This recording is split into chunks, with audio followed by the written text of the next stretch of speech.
Hello everyone. आज हम लोग पढ़ने वाले हैं द टू वर्ल्ड्स चैप्टर के question and answer English class 7। तो आइए स्टार्ट करते हैं इस वीडियो को।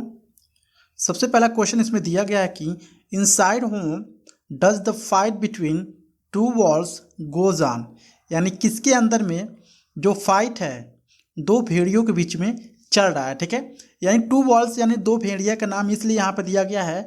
किसी भी ह्यूमन बॉडी के अंदर दो तरह के मन होते हैं या दो तरह के सोच होते हैं, एक निगेटिव होती है एक पॉजिटिव होती है। तो यहाँ पे जो नाम दिया है वो टू वॉल्स का नाम दिया है। तो ये किसके अंदर चल रहा था?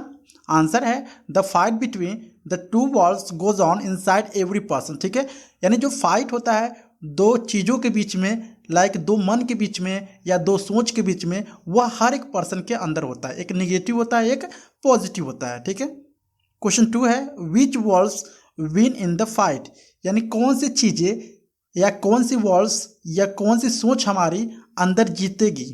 ठीक है, आंसर है the wolf wins the fight which is fed the most. ठीक है, यानी जिस मन की तरफ हम लोग ज़्यादा ध्यान देंगे, जिस चीज़ की तरफ हम लोग ज़्यादा ध्यान देंगे, आकर्षित होंगे, वही मन जो होगा वो जीत जाएगा इस फाइट को। ठीक है, तो यहाँ पे बताया गया कि फेड का मतलब होता है जिस मन पर हम लोग खिलाएंगे या जिस मन पर हम लोग ज़्यादा जोर डालेंगे या हम लोग ज़्यादा आकर्षित होंगे। ठीक है, तो वही क्या होता है हमारे मतलब हमारे अंदर हो जाता है मीन्स, और हम लोग क्या करते हैं निगेटिव चीज़ें कर जाते हैं। नेक्स्ट है third, the two wolves represent, यानी दो भेड़िया वो क्या रिप्रेजेंट कर रहा है?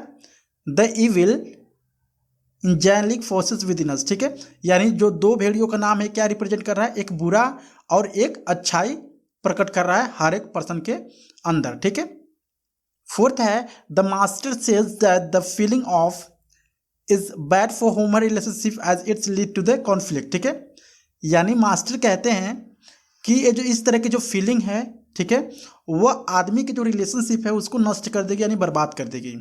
कौन सी फीलिंग है? Both inferiority and superiority. ठीक है, इन्फेरियोरिटी का हिंदी में मतलब होता है कि हम लोग क्या करते हैं, अगर हम हीन भावना करते हैं किसी से, ठीक है, अगर हम किसी से हीन भावना करते हैं तो वो हमारी जो रिलेशन होगी उसके बीच में नहीं बन पाएगी।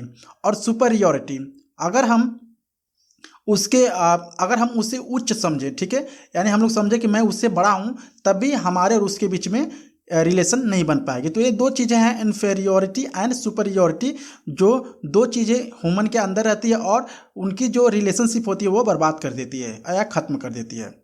पांचवा है and ego. The master mentions the ego separately because, जो मास्टर हैं, ठीक है, जो इस पोएम को बता रहे हैं, इस चैप्टर को बता रहे हैं, वो कहते हैं ईगो जो है, ईगो को दो तरह से सेटिस्फाई करते हैं, अलग अलग सेटिस्फाई करते हैं, मतलब अलग अलग एक्सप्लेन करते हैं। जैसे कि आंसर है इसका, it is the most dangerous thing that we have. जो ईगो है वह हमारे अंदर काफ़ी बुरा चीज़ है, काफ़ी खतरनाक चीज़ है जो हर एक के अंदर रहता है। ठीक है, तो जो मास्टर है मीन्स जो बता रहे हैं इस चैप्टर को, वो कहते हैं जो ईगो हमारा है वो काफ़ी खतरनाक होता है हमारे लिए। 6 है the one you feed this words mean that, यानी वन यू फीड, इस वर्ड का मतलब क्या है? तो आंसर है इसका which your feeling we let dominate us become part of nature. ठीक है, यानी जिस फीलिंग को हम लोग, यानी जिस फीलिंग की तरफ हम लोग ज़्यादा ध्यान देते हैं वो क्या होता है, वो फीलिंग हमारे ऊपर हावी हो जाती है। ठीक है, बी है थिंक एंड आंसर। क्वेश्चन 7 है why must we have a feeling of humanity no matter that we have और व्हाट वी डू। ठीक है, यानी हमारे अंदर मानवता का भाव क्यों रहना चाहिए? No matter what we have और व्हाट वी डू, ये कोई मतलब नहीं है कि हम लोग क्या हैं और हम लोग क्या करते हैं, हमें मानवता की भाव क्यों रहना चाहिए हमारे अंदर? इसका आंसर है we must have a feeling of humanity no matter what we have और do because it will keep us grounded and help us to understand what others are going through. ठीक है, यानी ये हमें समझने की शक्ति देता है। जब हमारे अंदर मानवता होती है तो हमें समझने की शक्ति देता है कि हमारे जो अगल बगल जो लोग हैं उसको हम लोग आसानी से समझ पाते हैं, और जो भी चीज़ें समाज में चलती है उसको हम लोग अच्छे से समझ पाते हैं। ठीक है, इट विल हेल्प अस, ये हमारी सहायता करती है, be empathetic and compassionate towards others not make us arrogance. ठीक है, यानी ये हमें क्या करती है, हेल्प करती है कि ताकि हम लोग एरोगेंस ना बन सकें। ठीक है, अवर प्रिविलेज और पोजीशंस, जहाँ पर भी हम लोग हैं या जो भी चीज़ें कर रहे हैं हमें उसमें एरोगेंस आने नहीं देती है। नेक्स्ट क्वेश्चन 8 है, do you agree the happy person is one who has control his और हर नेगेटिव फीलिंग्स? क्या आपके हिसाब से यानी वही खुश पर्सन है जो अपने फीलिंग को या अपने निगेटिव फीलिंग को कंट्रोल करता है?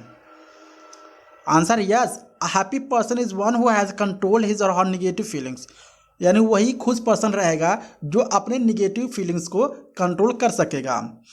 He or she is capable of recognizing the two sides within us and it's wise for knowing which wolf to feed। यानी हमें जानना पड़ेगा जो हमारे अंदर भाव चलती है, जो हमारे अंदर फीलिंग चलती है, दो तरह की चलती है, एक बुरा एक खराब या निगेटिव, ठीक है। तो हमें क्या करना चाहिए, हमेशा पॉजिटिव की तरफ जाना चाहिए, निगेटिव की तरफ नहीं, क्योंकि अगर हम पॉजिटिव की तरफ जाते हैं तो हमारे जीवन में क्या होती है, उन्नति होती है। क्वेश्चन 9 है, do you think the people who are humble and generous do not make progress? यानी जो लोग काफ़ी अच्छे लोग होते हैं, मतलब हम्बल होते हैं, और जो काफ़ी सीधे साधे लोग होते हैं, क्या वो अपने जीवन में प्रोग्रेस नहीं करते हैं? इसका answer no, I don't think it is true. नहीं, मैं नहीं मानता हूँ कि जो लोग अच्छे होते हैं, जो लोग हम्बल होते हैं, वो प्रोग्रेस नहीं करते हैं। That humble and generous people don't make progress, they are able to go ahead because they are care of those around them, ठीक है। यानी ऐसे पर्सन जो काफ़ी हम्बल होते हैं, काफ़ी अच्छे होते हैं, ये अपने लाइफ में काफ़ी आगे जाते हैं, क्योंकि ये लोग जो भी लोग उनके मतलब अगल बगल रहते हैं, वो लोग क्या करते हैं, उनकी केयर करते हैं, ठीक है।